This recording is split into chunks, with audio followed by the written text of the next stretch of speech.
Welcome back to my channel, guys. Time for another anime first impression video.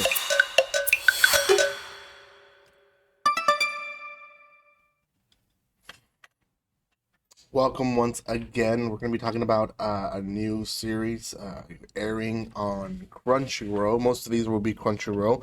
There's a few Netflix, Hulu, and Max as well, and High Dive that I will be doing. But a lot of the ones that I watched this weekend were Crunchyroll. So it's going to be on Acro Trip, which is a series that is essentially for all.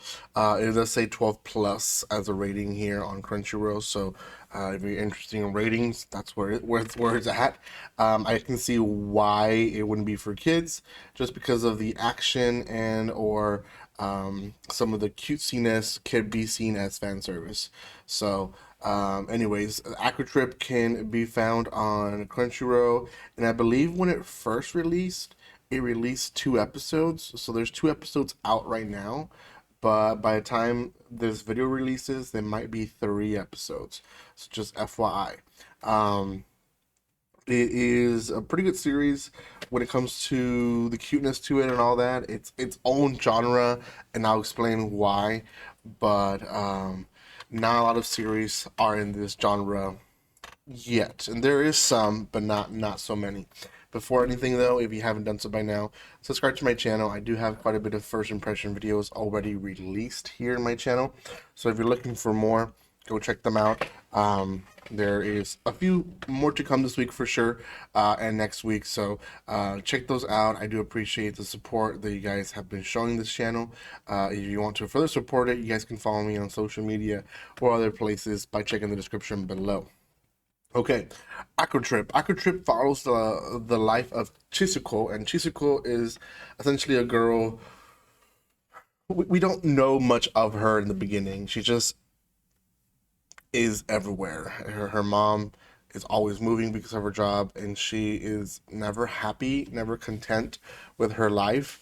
And it seems like she's looking for something more beyond of what she can find. And I want to say the first fourth of the episode is essentially that she goes to her grandparents for, I believe, vacation. It's like a week or something like that, and we don't know much about her. We just know that she essentially is I guess over here she would be considered almost like an army kid, not in the sense that she's in the army, but in the sense of, they move so much, they're never in one place, and because of it, it affects her as a person. Doesn't really fit in with people because all she's done all her life is try to fit in, and now she's very eccentric of a person. That's essentially kind of what she reminds me of, and it kind of seems like it's gonna be type of a drama, I guess. Her finding herself in this world and hopefully being a better person, so on and so forth. But it actually ends up being that she is looking specifically for magical girls. So at one point, the sirens in the city go off, and she doesn't know what it is. All she knows is that this town has sirens, and then she notices a specific uh, heroine, magical girl by the name of Berry Blossom. She's fighting basically her nemesis, who's Chroma, and she falls in love. Immediately calls mom, tells mom that she wants to move in with her grandparents, and she's found the place that she wants to live in. So, arrangements are made, and yeah, long story short, she starts school at her grandparents' town. Purely because she wants to see these battles. So, the middle part is really her trying to get back to school, trying to get like basically situated in school, and how she basically is not making really friends because her main focus is to see these battles, is to be part of it, and um, we also see the oddness of the town that basically everyone's just kind of they know that this happens, right? So at one point, she notices that essentially Berry Blossom and Chroma, they're not having the best battles anymore. He's not really doing much as a villain. So um she is approached by him, like I want to say like the last third of the episode is basically this. He approaches her and asks her for her help, and he explains to her that essentially it's just him, and it's like, hey, he's the only one that comes up with all these ideas, and really they don't really work out. And he has these minions who are bears, but they don't really do the thinking; they just do the doing, right? So essentially she's being recruited by him to be a mastermind behind the attacks of her favorite heroine. And she's kind of buying it because to have a good hero, you have to have a good villain. And that's kind of the mentality she's going behind. And slowly but surely, she figures out that this Chroma guy, at the end of the day, is a regular dude. Yeah, I think the episode ends with her trying to buy something at a um, like a 7-Eleven or something like that, or a store like that, a convenience store, and he's working in the front desk, and it's like, what the heck, why are you here? And that's kind of the end of the episode. um yeah, that in a nutshell is the series. um have I seen stuff like this, similar stuff?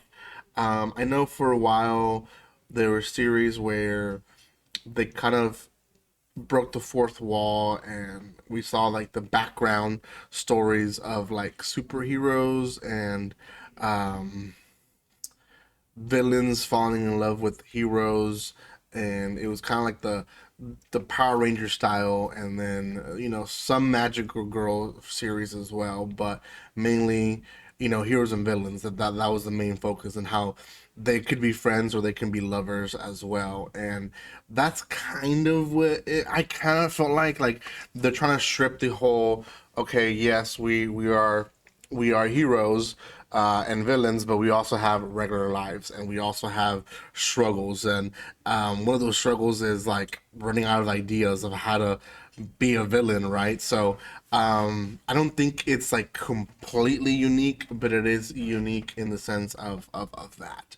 That we don't have a lot of it, and we don't have a lot of Magical Girl per se series. So I think it's going to be a good series. There'll be a lot of good memes maybe that come out of it. I do see a niche group of people liking it. I don't see it being top five or even top 10 of the season. Unless for that specific niche group of people, then maybe. But personally, I wouldn't put it in top 10. I haven't seen a lot of stuff yet.